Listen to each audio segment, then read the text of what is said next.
es un extraño, hombre de pelo largo. Creo que es un grupo de Sardeña, pero no estoy seguro.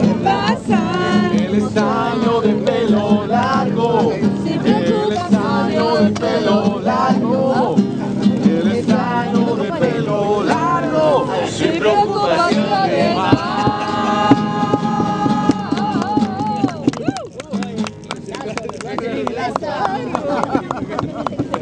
Oye, el sector oriente ni siquiera pide canciones. A ver, por favor.